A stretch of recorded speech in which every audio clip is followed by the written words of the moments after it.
Good afternoon. My name is Dominique Wilson, and we are bringing you guys a Black Chat. And we're going to be talking with Mr. Ken Berry, asking some really cool questions and some questions that you probably want to know and don't want to know about. Let's have some fun, though. Alrighty.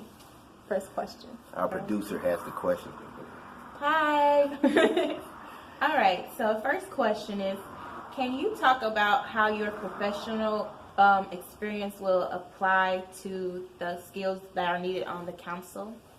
Yeah, so what I do here at City Life Center as the executive director has a lot of parallels to what you have to do when you serve on the city council. So, for example, one of those being every year the city council has to actually approve the budget.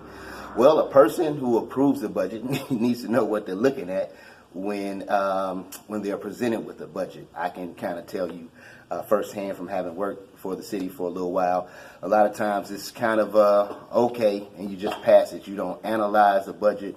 You don't look at staffing needs throughout the city from department to department, etc. So it's being able to look at the overall scheme of things, the overall structure of the city from a personnel standpoint, as well as the services they provide, and really being able to realize or analyze or decide if the budget actually fits that particular department. So you have to do business analytics, and so I'm able to do that. Another piece that I actually like sharing is the fact that, you know, one of the things that every candidate out here is saying is we need to be focused on accountability. Well, I actually live a life of accountability on levels, not just from a business standpoint, but I have a wife and kids who are watching how I live and what I do. And so my first accountability, I always say, is to them.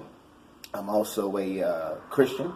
And so with that comes the assumption that you're living a type of lifestyle, right, that reflects those Christian values. Now, of course, I'm not perfect, but I have, right, none of us are. I have a whole church full of people, and then about 5 to 10 guys in particular who we actually get into dialogues about, hey, how was your walk today? How was your prayer life? You know, what are the things that you participated in? Do those things reflect Christian values or not? So I'm being held accountable on that level. And then I mentored millennials and Generation Zers, and they are always watching your walk. And when you out of line, I'll tell you who will be quick to tell you that you're not on point. And that's a bunch of millennials and Generation Zers. So I just live a life of accountability because, you know, you got people watching you. And in my case, a lot of people look up to me. And so I just can't afford to blow it because the impact is too great if you do. So from a business analytics standpoint, from an accountability and transparency standpoint, I serve at the pledge of a board of directors at City Life Center. I know this is a long answer, but I serve at the pledge of a board of directors at City Life Center that demand transparency. And as a nonprofit, that's really your whole life has to be transparent.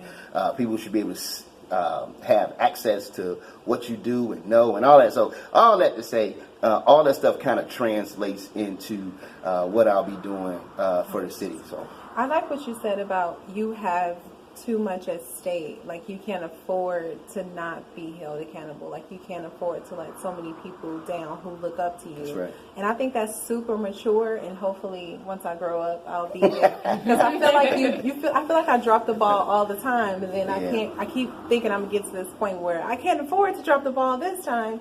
And so hopefully I'll get to the point where it's like I have no other choice. And when you look at like kind of the state of the city right now, you know, again, this is not a personal shot, but we at a point now in the city to where I believe that we can't afford to drop the ball anymore. People want to be able to trust in their government